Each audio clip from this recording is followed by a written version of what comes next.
The Jerusalem Post podcast Travel Edition is sponsored by worldjewishtravel.org, the number one platform for planning your Jewish cultural trips.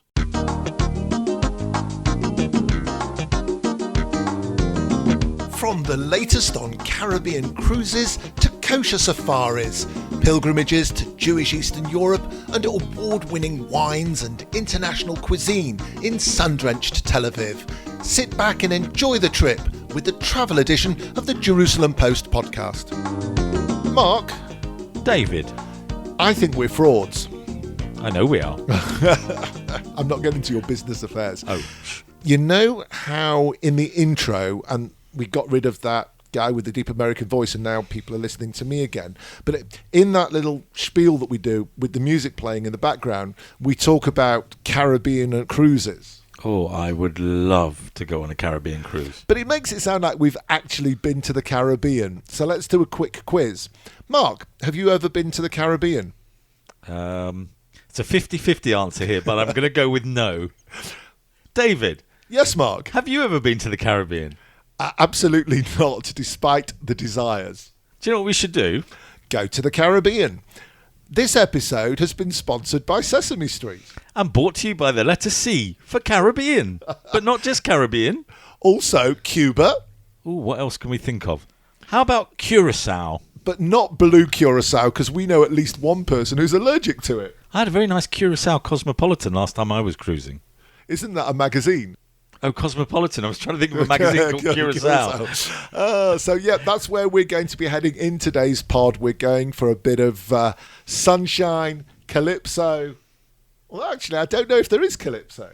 Yeah, these are more sort of Latin-y countries, yeah, aren't they? So we've got salsa. Yeah, Curacao is just a handful of miles away from Venezuela. So it's almost South America. Absolutely. Why don't we ask a couple of quiz questions and then get on with the show? Certainly. I'll start. Okay. If you take some rum from Havana, some Coca-Cola, and a dash of lime, which cocktail have you created? And question number 2. Curacao became a major trading centre for Dutch colonialists in the second half of the 17th century. What was the name of the company that ran the country's interests on the island? The answers at the end of the pod. Ever wish there was a Jewish trip advisor? Visit worldjewishtravel.org for a one-stop shop to plan your Jewish cultural vacation at destinations around the world. Find local tours and guides, discover authentic restaurants and boutique hotels, all with a Jewish story to tell. Don't miss events with our unique cultural calendar, or simply absorb a city's Jewish story with our blogs and travel ebooks. Start your journey at worldjewishtravel.org.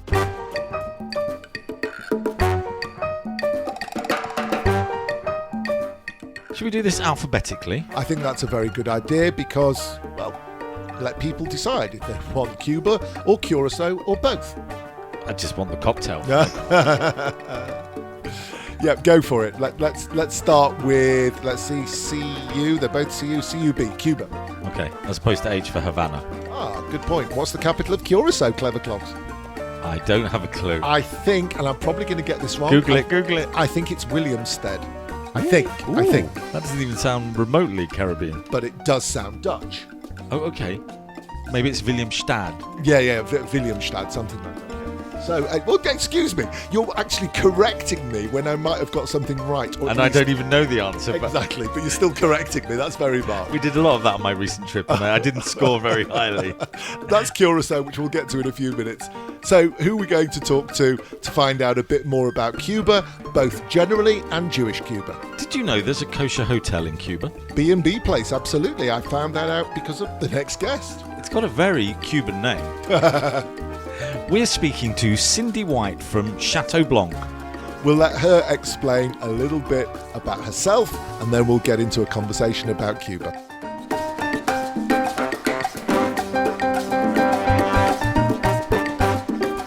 I'm Cindy Barenthal White, and I am owner of the first and only kosher B&B in Cuba.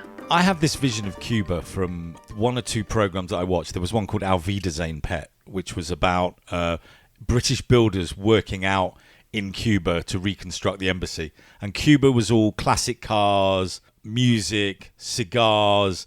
It looked like a throwback to the 1960s.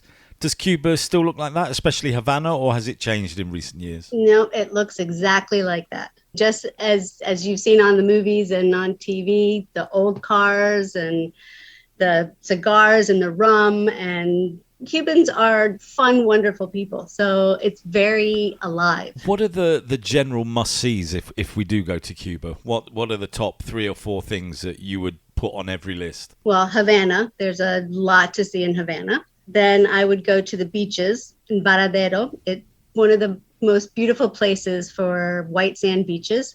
And then I would definitely go to the mountains in Viñales, because there you can see tobacco plantation and a coffee plantation and see how the famous cigars and Cuban coffee are grown. Tell us a bit more about Havana. So you've given us the idea of the cars and the music, but what is there to see? Are there museums? Try to draw a picture for us, please. There's just so much to do. There's music. Everywhere you go, there's good salsa music and jazz. Jazz is big in Cuba. And you'll see people sitting around the parks playing dominoes everywhere. And of course, the cars. You could take a ride in the car and see the whole city. There's a famous seawall called El Malacón, and that's where everybody hangs out. It's just a wonderful, fun place. The food is amazing. The music is amazing. It's just a cool place that I think everybody should see. When David and I travel and we go to countries that used to be part of the Soviet bloc or former communist countries, we find everything very, very cheap. Is that the same in Cuba, that your dollar, your shekel will go a lot further?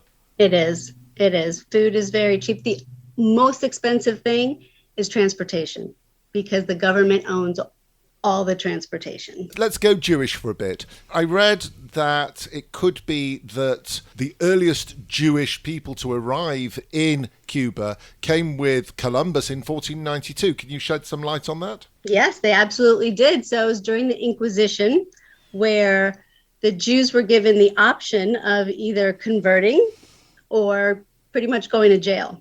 So in order to find people to go with Columbus on this strange, unknown journey, they asked the people in the jails, you want to stay here or do you want to take this adventure with us? And so a lot of the Jewish people decided that instead of sitting there in jail, that they would go with Columbus. In the intervening years, obviously, there's been a growth of a Jewish community. What is there that one can see today of that history? Before the revolution, so pre-1960, there was about 15,000 Jews in Cuba. These days, it's less than 1,500. But there are still 3 working synagogues. There's an Orthodox, a conservative, and a Sephardic synagogue. The Sephardic synagogue has a part of it that is a Holocaust memorial that was actually produced by Steven Spielberg. Are those synagogues new? Are they old? Do they date back hundreds of years? They are old, and they probably go back to the 1920s and 30s when the first migration came of the Jewish people from Europe. Tell us about the food scene in Cuba, what people can eat when they're out there. I might be biased, but I think Cuban food is one of the most delicious out there. Cuba actually has a big emerging food scene. So about the end of 2014, the government allowed their citizens to open their own restaurants. Most of them started from out of their homes. The tourists could go and sit in someone's home and have lunch, dinner, and they eat a lot of chicken. I don't know if you know much about the Cuban food, but there are certain dishes, right? Arroz con pollo, chicken and rice, a lot of beans, rice and beans. It's just very, very flavorful food. Are there any kosher restaurants in Havana or in Cuba? Well, back in the 40s and 50s, there were quite a few kosher restaurants. These days, the only place to get kosher food is at our B&B. So we do have kosher kitchens, and we do welcome anybody who wants kosher meals. Now it's the chance to tell us a little bit about your B&B. So where is it? What do you offer? The reason why we opened the B&B was because the kosher population was not easily able to come to Cuba and, eat the food there. They would have to bring their own.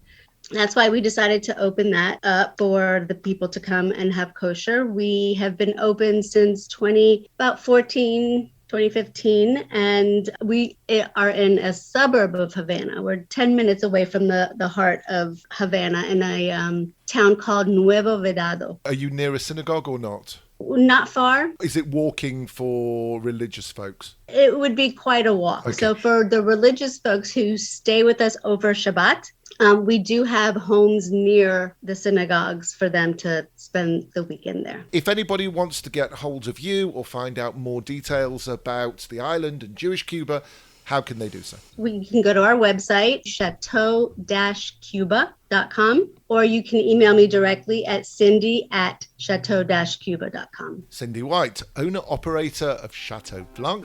Thank you very much indeed for your time. Thank you so much. It was a pleasure talking with you.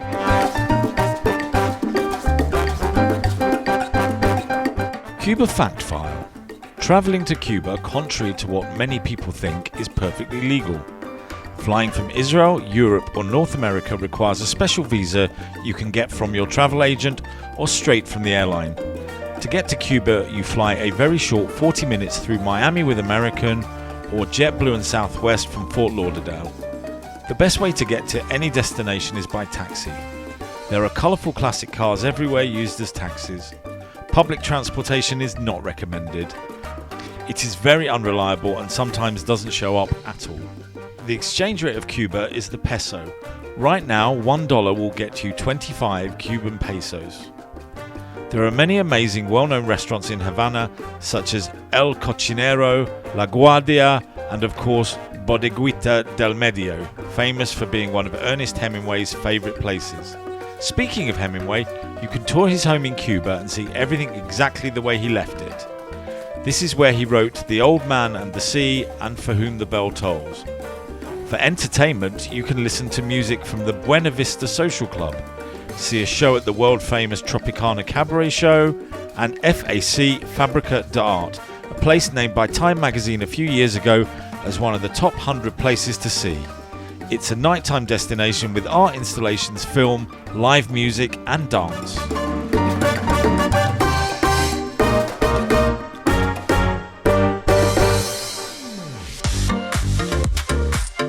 And now, the latest travel news.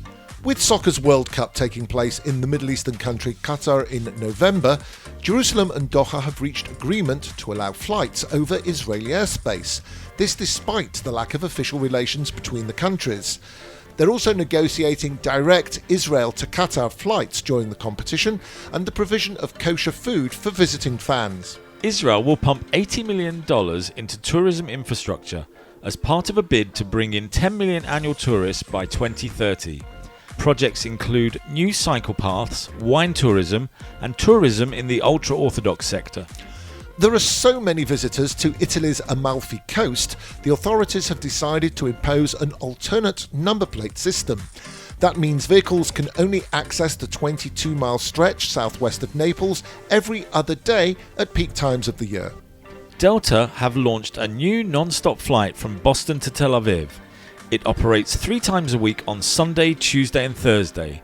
The return flights are on Mondays, Wednesdays and Fridays. The Israel Tourism Ministry selected 3 villages to compete for inclusion in the United Nations World Tourism Organization's Best Tourism Villages for 2022. They are the Circassian village Kafr Kana in Lower Galilee, the creative and environmentally friendly Neot Smadar in the southern Negev, and Tzipori, home to the Tzipori National Park in the Galilee. The objective of the competition is to promote and enhance the role of tourism in safeguarding rural villages. The winning tourism villages will be announced in October.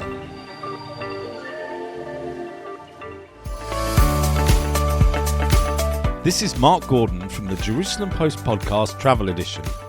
Find us on Facebook, Instagram and Twitter at MarkDavidPod or mail us at markdavidpod@gmail.com.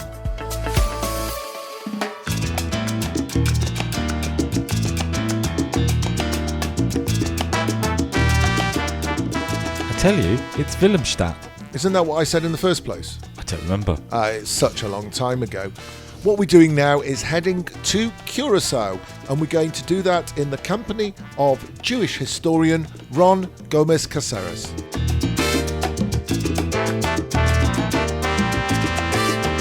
I was born in Curacao and I live in Curacao. I am one of the leaders of our Sephardic Mikveh Israel community in Curacao. My ancestors grew up in Curacao.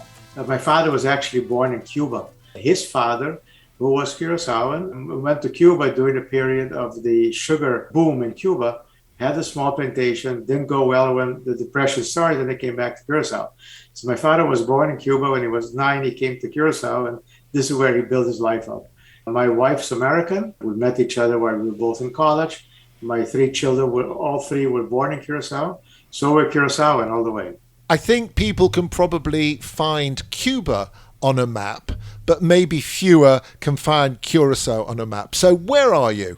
Well, if you can find Cuba, look down about 500 miles towards South America. We're about 450 to 500 miles south of Puerto Rico, south of the Dominican Republic or Haiti, and we are right off the coast of Venezuela. We are a Dutch island. We have been Dutch since 1634, when the Dutch conquered Curacao from the Spanish. The Spanish discovered, between quotation marks, Curacao in 1499. They thought Curacao was not very useful to them. In fact, they referred to Curacao as Isla Inútil, a useless island. And the Dutch felt in 1634 that actually the harbor of Curacao, the port of Curacao, was actually an excellent place to be hiding their pirate ships as well as other ships, because the port has a very narrow entrance and then a large opening in the back of the bay. We have been Dutch ever since. We are part of the Dutch kingdom, where we're in what's called an autonomous part of the Dutch kingdom. We vote for our own parliament. Our parliament votes for its government. We have our own tax structure. We have our own educational system, and you name it. Where Holland comes in is with everything that has to do with foreign affairs. When you see a Dutch embassy, it's actually an embassy of the Kingdom of the Netherlands that we are part of. And Holland also helps us, it should be said, at difficult times, particularly if those have to do with finance. Is Spanish the main language? Is Dutch the main language? The capital's name, presumably, is very Dutch. The capital's name is Willemstad, city of Willem. And Willem, of course, a favorite name of princes and kings in Holland, including our current king, which is King Willem-Alexander. The most common language is actually none of the above. The most common language here is called Papiamento. Papiamento is actually a language that goes back to Western Africa, to slaves that came to Curacao, and to Sephardic Jews. And Sephardic Jews, because they were Portuguese, could communicate better with slaves. And Papiamento has probably 20 to 30% of the language. Actually, one way or the other, goes back to relationships between the African Curaçaoan population and the Sephardic population. And there are words and expressions that you would recognize in Hebrew even, because they come from the Sephardic population. So just give one example. Somebody will say, that's a real Megillah, and it means that's a real long story. Tell us a little bit about the island, where the people originally came from, how the island built itself up. Over 75% of the island is actually African Curaçaoan, and I'll go back to that in a second. There is a relatively large group of probably 10 to 15 that are of Dutch origin. So you find family names that are actually Dutch names, but that actually go back. You'll find that De Jong. De Jong is actually a very Dutch name. My aunt and my grandmother, my mother's aunt and my grandmother are actually De Jongs. And they were born in St. Thomas of all places. Our Jewish population is very small, probably not more than about 250 souls at this point in time. Dutch is widely spoken, English is widely spoken, Spanish is widely spoken. It's a very cosmopolitan island. You mentioned there was around 250 Jewish people on the island today. Can you tell us where they came from predominantly and their history on the island? Our congregation, and when I say our, I'm talking about the Sephardic, or I should say the originally Sephardic congregation, Mikveh Israel. Today it's called Mikveh Israel Emmanuel. About 50% of the roughly 150 Jews that are part of our congregation, when I say, because that includes little children also, So about 50% actually have a fully Sephardic origin. So they actually came from Spain or Portugal and Spain, and almost in every case through Holland. The other 50% in our congregation is Ashkenazi, and it is people that were converted here, converted somewhere else. We are a liberal congregation, so Mikveh Emanuel today is a liberal congregation. The other congregation on the island is an Orthodox congregation. It's called Shaarei Tzedek. It has a beautiful, very modern shul. It is mainly, its members have come from Eastern Europe, starting in the 1920s and 30s, seeing what was happening in Germany and Poland and Romania, and of course during the war years and immediately after the war years.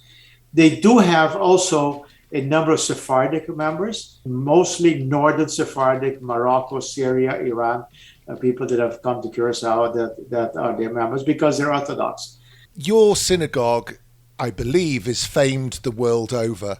It's the oldest in the Western Hemisphere, and everybody talks about the sand on the floor. Tell us a little bit about it. It's the oldest in continuous function in the Western Hemisphere. And I say that because there are remains of older synagogues in Suriname and a little bit in Recife in Brazil also, but it's the oldest in continuous use. This particular one was built in 1732 and is still the same building inside and out. It is actually the sixth house of worship of the Curacao Jewish community. The first Jews that landed here as a group were in 1651. There were 1,750 Jews in Curacao. Now, 1,750 around 1745, 1750 is actually more Jews than in all of North America put together. And that tells you a little bit about how important and how large this community was. Inside the synagogue, there's sand. And I can tell you again stories about many, a reason why there is sand. Some people will say that's to remember that the hidden conversos in Spain and Portugal would do their services in their basements, and there was dirt on the ground, so they wanted to remember that. Others say that it's to remember 40 years that we wandered through the desert. Others would say that it actually makes cleaning candle drippings easier when you have something.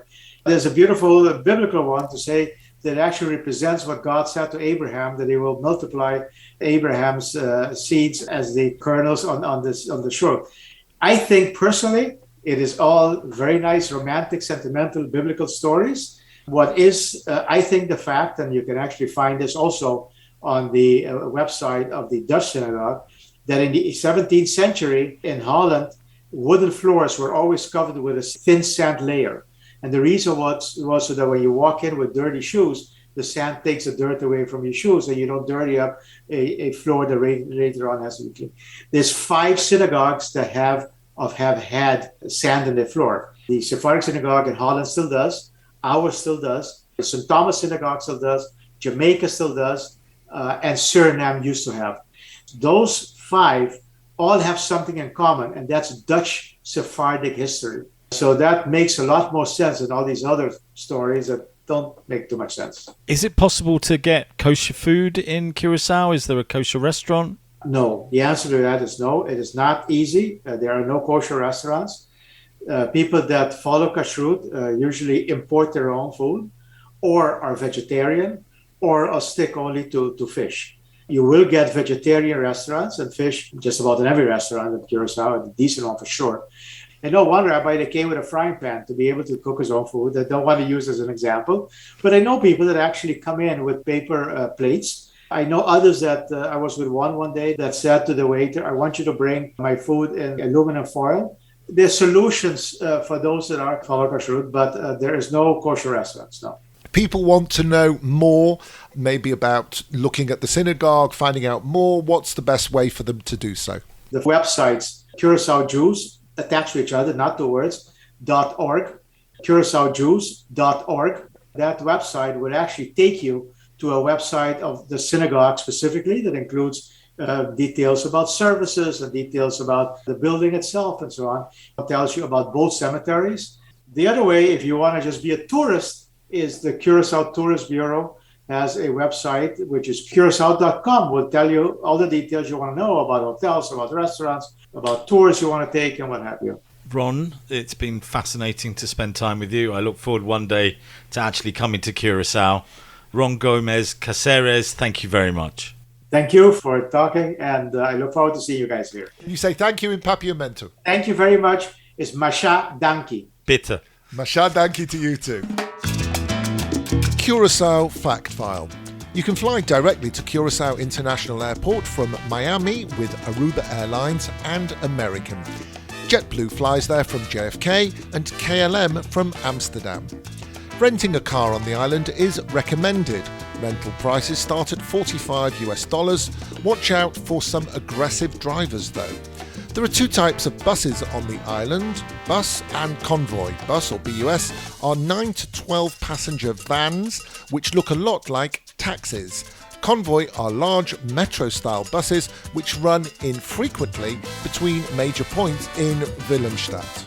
International hotel chains represented on the island include Marriott and Renaissance, both on the outskirts of Willemstad. Other top-end hotels include the Dreams Curacao Resort Spa and Casino, Mangrove Beach and Bayside Boutique. The local currency is the Netherlands Antillean Guilder. $100 will buy you 187 guilders. The climate is tropical semi-arid. It's hot year-round, with daytime temperatures between 30 and 30 degrees Celsius, 86 to 91 degrees Fahrenheit. May to October is the most humid season. Chabad of Curacao is based in Willemstad. Details at jewishcuracao.com. The community website is curaçaojews.org.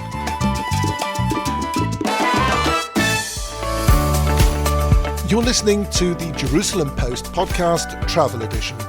Find us on Facebook, Instagram and Twitter at MarkDavidPod or mail us at markdavidpod@gmail.com. Oh, I should get out of my hammock now. You know what? We do a lot of the European stuff. And when I think history, I always think of Prague and Budapest and London and so on. But there's a whole other history out there in the Caribbean. I just can't wait to go. So if you're listening and want to sponsor Mark and me to go out there, our email is markdavidpod@gmail.com. Social media, all of our handles are markdavidpod. It would be great to hear from you. It would also be fantastic if you would write a review, subscribe, and do any of those wonderful things that all podcast hosts ask their listeners to do. And you can catch up on the places we've been to, look at pictures of us having fun, and just interact with us. Talk to us, say hello, tell us where you'd like us to go next. Or where you've been yourselves. Now it's time for a couple of thank yous. Thank you, Cindy and Ron. All that is left for us to do is to take you through the answers to the questions that we posed way back at the start of this podcast. Question number 1. Take some rum from Havana, some Coca-Cola, and a dash of lime. And which cocktail have you created? David? No clue. A Cuba Libre. I've learnt something. Curacao became a major trading centre for the Dutch colonialists in the second half of the 17th century. So question 2 was, what was the name of the company that ran the country's interests on the island? The answer, the Dutch West India Company. Right, time to mix up some cocktails, 1 Cuba Libre and 1 Blue Curacao. And while Mark is mixing away, I will say farewell. Adios. The Jerusalem Post podcast travel edition is sponsored by worldjewishtravel.org, the #1 platform for planning your Jewish cultural trips.